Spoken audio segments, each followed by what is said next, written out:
How to save money, 11 super simple money saving tips. Here are some 11 things you can do to boost your chances of successfully saving money.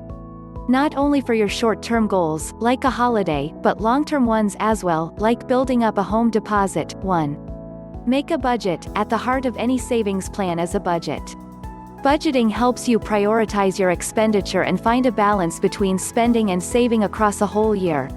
By checking your credit card statements, bills, bank statements and receipts, you can work out all your regular expenses, such as your rent or home loan, transport, insurance and electricity, says MoneySmart.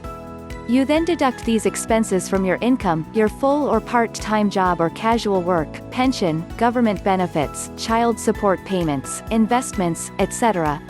If you're spending more than you earn, ask yourself what you could cut out or cut back.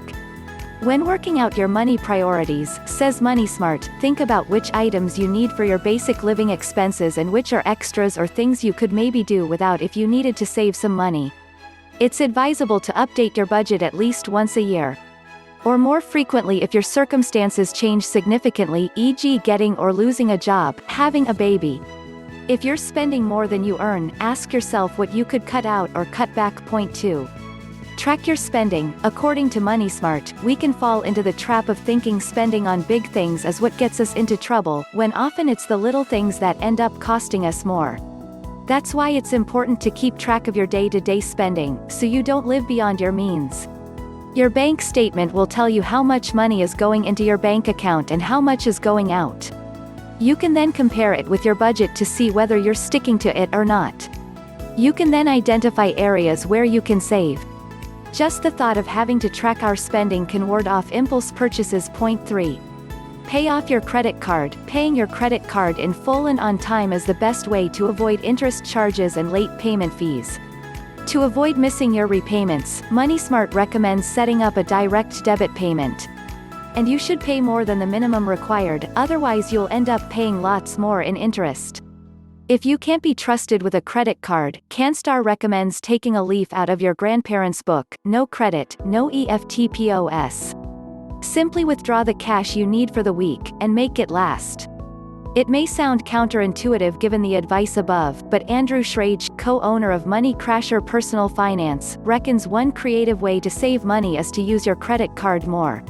But on one condition: this tip only applies to those who pay off their balance on time and in full every month, Andrew says. Point 4. Open a savings account. By restricting access to your money, savings accounts can give you a higher interest rate than a basic transaction account. Savings accounts are somewhere you can put some or all of your discretionary income, the amount left over after paying for personal necessities and tax, and any windfalls, e.g. tax refund. You can ward off the temptation to spend this discretionary money by setting up automatic, scheduled transfers from your main account, transaction account, to your savings account.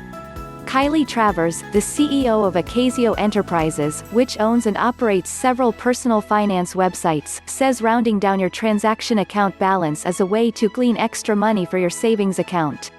Round your bank account down every time you check it and transfer the amount to your debt or savings, she says. If I logged in and my account had $109.35, I would round it down to $100 by transferring the $9.35 to my savings account, or debt, when I had it. Some months this resulted in a few hundred paid off without much effort, and I didn't miss those small amounts. 5.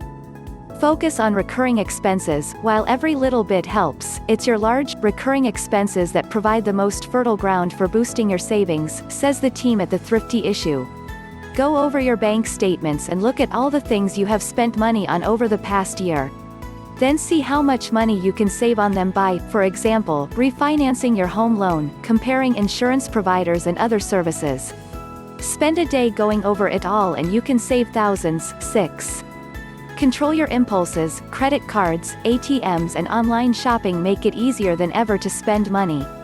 Especially on things we want rather than need. The extent to which we succumb to temptation typically boils down to our willpower. Studies have shown that self-control is a bit like a muscle that tires out with use. Ironically, it's the willpower of poorer shoppers that tends to get depleted the most. This is a result of the fact they face repeated, difficult financial decisions. It's not that the poor have less willpower than the rich, says the American Psychological Association. Rather, for people living in poverty, every decision, even whether to buy soap, requires self-control and dips into their limited willpower pool. If you see something you want, says CanStar, wait at least a day before you buy it, 30 days if it's a non-necessary big purchase. You might find the urge passes. Another way of short-circuiting your impulse to buy is to work out how many hours of work the purchase price represents. Chances are you'll think the item's not worth it. Point 7. Smooth your bills. Bill smoothing is a payment system offered by utility providers, electricity, gas, water, whereby you pay them fortnightly or monthly, instead of having to pay the whole bill in one go. It protects people on tight budgets from bill shock and having to go into debt and potentially pay interest. This allows you to save money up over time to pay for certain bills annually versus, say, monthly, taking advantage of discounts for paying bills and premiums in one hit rather than in installments. MoneySmart recommends you add up how much your big bills cost in total for the year. That way you can work out how much to put away each pay in advance. By putting this amount aside each time you're paid, you'll always have money available to cover your next big bill. Point 8. Plan your meals. Meal planning is one of the easiest ways to save money, says Kalpana Fitzpatrick, the founder of MoneyMoneyMatters.com. If you know what you're eating for the week and have shopped accordingly, there'll be no need for random visits to the supermarket. Extra visits result in your spending more money and even wasting food. It will be even easier for you to stay within budget by buying all of your staple items at lower-priced stores like Aldi, says Choice. If a family of 4 does this, it won't have to spend more than $21 on its weekly groceries, which is roughly $300 less than a household of that size typically spends. Do this 1 week a month, and in a year you'll save about $3,600. The key to the $21 challenge, says simplesavings.com.au member Mandy Danko, is to do a stocktake, a menu plan, and shopping list. Point 9. Become a promiscuous consumer. If you're a brand loyalist, someone who repeatedly buys a product or service, beware. Chances are the vendor in question knows you're less price sensitive than most prospective customers. They could be taking advantage of your loyalty or, worse, taking you for granted by charging you non-competitive prices. Don't allow your emotional connection to a vendor to get in the way. Start looking for a better deal elsewhere. Just the threat of leaving may prompt a better offer from your current supplier. They'll understand retaining existing customers is usually far cheaper than winning new ones. And if they don't give you a discount or free upgrade, for example, don't despair. More than likely, there are other companies lining up to give you a good introductory deal. Avoid a poverty mentality. Many people consider thrift, using money and other resources carefully and not wastefully, a virtue. However, while thrift is an obvious way to save, we need to guard against being too frugal, says Emma Johnson, founder of WealthySingleMommy.com. Ultimately, the only way to get ahead financially is to focus on earning, saving and investing, Emma says. Focusing on skimping on the grocery and electricity bill will only get you so far, and puts you at risk of a poverty mentality. A poverty, or lack, mentality is one preoccupied with a shortage of money.